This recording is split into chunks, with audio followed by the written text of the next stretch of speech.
मालवण येथील छत्रपती शिवाजी महाराज यांचा पुतळा केवळ टक्केवारीच्या मुद्द्यामुळे कोसळल्याच्या निषेधार्थ महाविकास आघाडीनं ठाण्यात तीव्र आंदोलन केलं। हे आंदोलन आमदार डॉ. जितेंद्र आव्हाड, शिवसेना नेते माजी खासदार राजन विचारे, ठाणे शहर जिल्हा काँग्रेस कमिटीचे अध्यक्ष विक्रांत चव्हाण, ठाणे शहर जिल्हा राष्ट्रवादी काँग्रेसचे अध्यक्ष सुहास देसाई, ठाणे जिल्हा प्रमुख केदार दिघे या सर्वांनी त्यांच्या नेतृत्वाखाली मासुंदा तलाव जांभळे नाका येथील छत्रपती शिवाजी महाराजांच्या पुतळ्याला दुग्धाभिषेक करण्यात आला। तसंच छत्रपती शिवाजी महाराजांची जाहीर माफी देखील मागण्यात आली। या आंदोलनादरम्यान महाविकास आघाडीच्या नेत्यांनी आणि कार्यकर्त्यांनी मालवण येथील पुतळा कोसळण्यामागे भ्रष्टाचार आणि टक्केवारीचा आरोप केलाय। त्यांनी सरकारवर तीव्र शब्दात टीका केली आणि या घटनेच्या विरोधात आवाज उठवला। पुतळ्याचा अपमान सहन केला जाणार नाही असा इशारा देत या घटनेवर कठोर कारवाई करण्याची मागणीही करण्यात आली। यावेळी महाविकास आघाडीचे सर्व पदाधिकारी आणि कार्यकर्ते, ठाण्यातील अनेक स्थानिक नागरिकांनीही या आंदोलनात सहभाग घेतला आणि छत्रपती शिवाजी महाराजांप्रती आपली निष्ठा व्यक्त केली। या आंदोलनामुळे परिसरात काही काळ तणावाचं वातावरणही निर्माण झालं होतं, परंतु पोलिसांनी परिस्थितीवर नियंत्रण मिळवलं। या घटनेमुळे महाराष्ट्राच्या जनतेमध्ये संतापाची भावना असून छत्रपती पुतळ्यांच्या कोसळण्याच्या कारणांची सखोल चौकशी करण्याची मागणी यावेळी करण्यात आली। महाराष्ट्राचा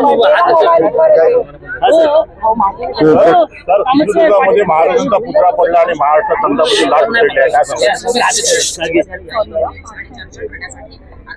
कोकणामध्ये वादळ वारा हा काही नवीन नाही। वादळ वाऱ्यामध्ये कोकणामध्ये कधी नारळी पडत नाही।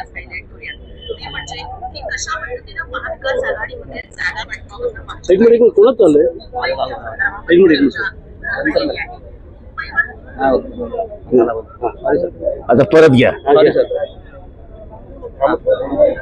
कोकणाला वादळ हे नवीन नाही। वादळ वाऱ्यामुळे कोकणात एक साधं नारळी पडत नाही। असं असताना कोकणामध्ये आपटे नावाच्या गृहस्थांनी बनवलेला पुतळा हा तुटतो, फुटतो आणि खाली पडतो। जे स्वतः महाराज अनेक वादळ वाऱ्यांना सामोरे गेले,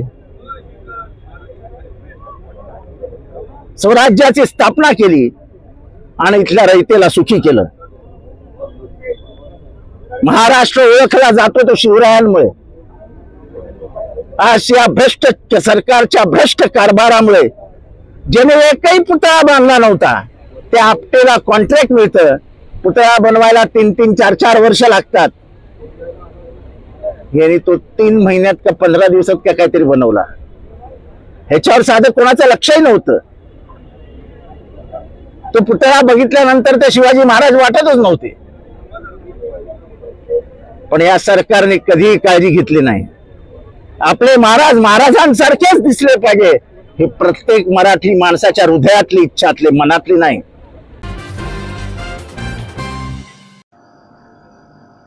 ठाणे महापालिकेतून सेवानिवृत्त झालेल्या कर्मचाऱ्यांची प्रलंबित असलेली देणी तसंच महापालिकेच्या आस्थापनेवर काम करणाऱ्या कर्मचाऱ्यांचे प्रश्न, कंत्राटी पद्धतीवर काम करणाऱ्या कर्मचाऱ्यांच्या विविध मागण्यांसंदर्भात खासदार नरेश मस्के यांनी सोमवारी पालिका आयुक्त सौरभ राव यांची भेट घेतली।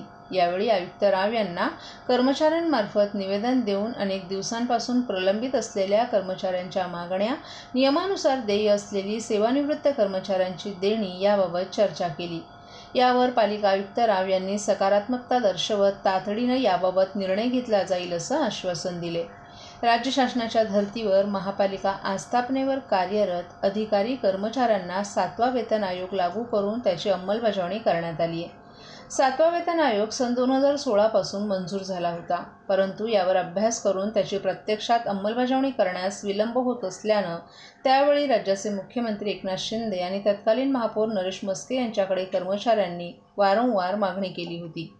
याबाबत मस्के यांनी प्रशासनाकडे पाठपुरावा केल्यानं डिसेंबर 2022 मध्ये प्रत्यक्षात ठाणे महापालिकेत 7वा वेतन आयोग लागू करण्यात आला, परंतु 2016 ते 2019 या दरम्यान सेवानिवृत्त झालेल्या कर्मचाऱ्यांना काही तांत्रिक अडचणींमुळे 7वा वेतन आयोग लागू करणं आणि थकबाकीची रक्कम अद्याप अदा करण्यात आली नाही। यासाठी सेवानिवृत्त खासदार नरेश मस्के यांना निवेदन दिलं होतं। तसंच महापालिका आस्थापनेवर काम करणारे कर्मचारी, कंत्राटी कर्मचाऱ्यांनी देखील त्यांच्या मागण्यांसंदर्भात खासदारांची भेट घेतली। या सर्व पार्श्वभूमीवर खासदार नरेश म्हस्के यांनी पालिका आयुक्तांची भेट घेऊन सर्व कर्मचाऱ्यांशी चर्चा केली। सन 2016 नंतर लिपिक संवर्गात कार्यरत असलेल्या कर्मचाऱ्यांच्या मूळ पगारातील फरकाची रक्कम अदा करणं, शिक्षण विभागातील कंत्राटी पद्धतीवर कार्यरत असलेल्या इंग्रजी माध्यमांच्या शिक्षणाच्या मानधनात वाढ करणं आणि सेवेत कायम करणं, लेखा व वित्त विभागामध्ये गेल्या 10 ते 15 वर्षांपासून डेटा एंट्री पदावर कार्यरत असलेल्या कंत्राटी कर्मचाऱ्यांचं मानधन महापालिकेमार्फत अदा करणं, उपमाहिती व जनसंपर्क अधिकारी हे मंजूर रिक्त पदं भरणं आदी विषयांवर यावेळी चर्चा करण्यात आली।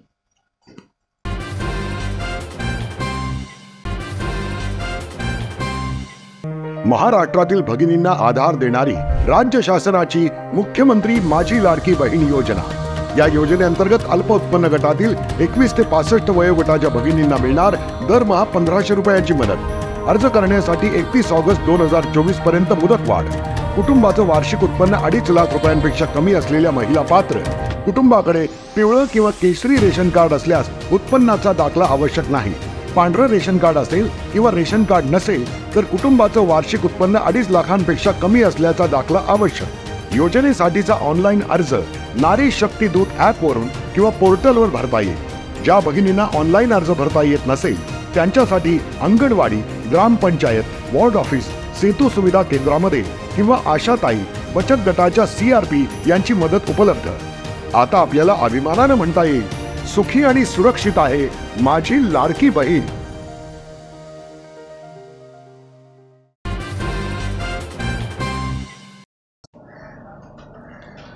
ठाण्यातील दहीहंडी उत्सवात थर लावताना 14 गोविंदा जखमी झाले असून यामध्ये 14 वर्षाच्या गोविंदाचाही समावेश आहे। 13 गोविंदांना ठाणे महापालिकेच्या छत्रपती शिवाजी महाराज रुग्णालयात उपचार करून त्यांना घरी सोडण्यात आले, तर एका गोविंदाला पाठीत गंभीर जखम झाल्यानं त्याला शासकीय रुग्णालयात दाखल करण्यात आले। जीवन कोसारे वय वर्ष 17 राहणार कळवा, नीरज सावर्डेकर वय वर्ष 20 राहणार राबोडी, सौरभ कामत वय वर्ष 22 राहणार दिवा, शंकर बोरकर राहणार मानपाडा, दीपक पवार राहणार बाळकोम, निखिल विश्वकर्मा कासरडवली हे सर्वजण किरकोळ जखमी असून प्राथमिक उपचारानंतर त्यांना घरी पाठवण्यात आले, तर आदित्य कांबळे वय वर्ष 12 राहणार मानपाडा याच्या पाठीला गंभीर जखम झाल्यानं त्याच्यावर शासकीय रुग्णालयात उपचार सुरू असल्याची माहिती सामान्य रुग्णालयाकडून देण्यात आली आहे।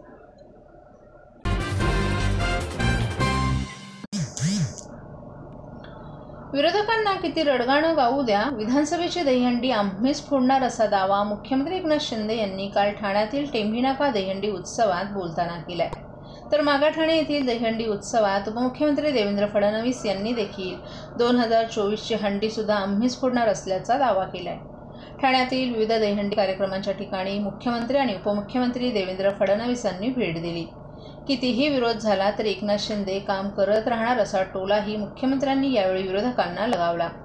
आनंद दिघे यांनी संपूर्ण महाराष्ट्रात गोविंदा उत्सव खऱ्या अर्थानं पोहोचवला, त्यामुळे सर्वप्रथम या ठिकाणी सर्व गोविंदा पथक सलामी देऊन जातात। सरकारनं लाडकी बहीण लाडका भाऊ योजना आणली, लाडका शेतकरी तसंच लाडका गोविंदाही केला। गोविंदांसाठी विमा योजना आणि प्रो गोविंदांसारख्या स्पर्धा सुरू करून साहसी खेळाचा दर्जा दिलाय। याशिवाय महाराष्ट्रातील गोविंदा स्पेनला सराव करण्यासाठी जात असल्याकडेही मुख्यमंत्र्यांनी लक्ष वेधलं। मुख्यमंत्र्यांनी भाजपचे कृष्णा पाटील, आमदार प्रताप सरनाईक, माजी आमदार रवींद्र फाटक यांच्या दहीहंडीमध्येही हजेरी लावून थरांचा अनुभव घेत गोविंदांना शुभेच्छा दिल्या। टेंभीनाक्याची दहीहंडी ही मानाची दहीहंडी आहे, हा मानाचा उत्सव आहे। खऱ्या अर्थाने या दहीहंडीला खऱ्या अर्थाने धर्मवीर आनंद दिघे साहेबांनी आणखी मोठं व्यापक स्वरूप दिलं आणि म्हणून ही मानाची दहीहंडी इथं मुंबईतल्या महाराष्ट्रातला प्रत्येक गोविंदा इथे सलामी देतो आणि मग पुढे जातो, ही परंपरा आहे। कारण इथे दिघे साहेबांनी संस्कृती आणि परंपरा आपली वाढवण्याचं जोपासण्याचं काम केलेलं आहे आणि इथं जीवघेणी स्पर्धा नसते, यामध्ये आपली संस्कृती जी आहे टिकली पाहिजे, वाढली पाहिजे आणि म्हणून दहीहंडी उत्सव असेल, गणेशोत्सव आहे, नवरात्रोत्सव आहे, शिवजयंती आहे, असे अनेक उपक्रम जे आहेत हे धर्मवीर आनंद दिघे साहेबांनी सुरू केले आणि मग त्याचा एवढी व्याप्ती वाढली की अगदी वार्डामध्ये आणि संपूर्ण महाराष्ट्रामध्ये हे मोठ्या प्रमाणावर साजरे होऊ लागले. यामधून गणेशोत्सवामधून देखील स्पर्धेचं आयोजन होऊ लागलं. जसं दहीहंडी जो आहे हा गोविंदा उत्सव आहे. आज ही आपली एक सांघिक एक परंपरा आहे. इथे या उत्सवाला खऱ्या अर्थाने ठाणे म्हणजे गोविंदाची पंढरी म्हणतो आपण आणि सगळे लोक इथे येतात, सगळे गोविंदा येतात.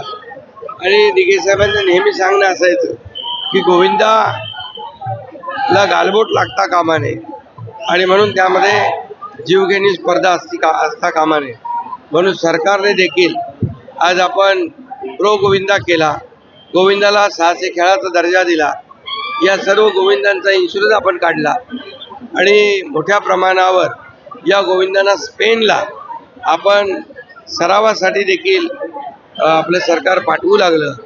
त्यामुळे गोविंदा उत्सव देखील जसं प्रो कबड्डी होता आता प्रो गोविंदा देखील झाला. त्याचं देखील प्रो गोविंदाचा कार्यक्रम मुंबईमध्ये झाला. प्रचंड मोठा उत्स्फूर्ताचा प्रतिसाद लोकांनी दिलेला आहे. खरं हे गोविंदा आपले सगळे तरुण आहेत आणि मला आठवतंय जेव्हा आपलं हे सरकार आपण बदललं, सर्वसामान्यांचं सरकार आणलं, त्यावेळेस सर्व सणांवर उत्सवांवर बंदी होते आणि आपण आल्यानंतर पहिला गोविंदा होता. हा गोविंदा निर्बंध मुक्त केला आणि त्यानंतर अनेक सण साजरे होऊ लागले आणि आज त्याच उत्साहाने त्याच जल्लोषामध्ये फार प्रचंड उत्स्फूर्त असा प्रतिसाद तरुणांचा सगळीकडे पाहतोय. रस्त्यावर जिकडे तिकडे गोविंदाच गोविंदा दिसत आहे.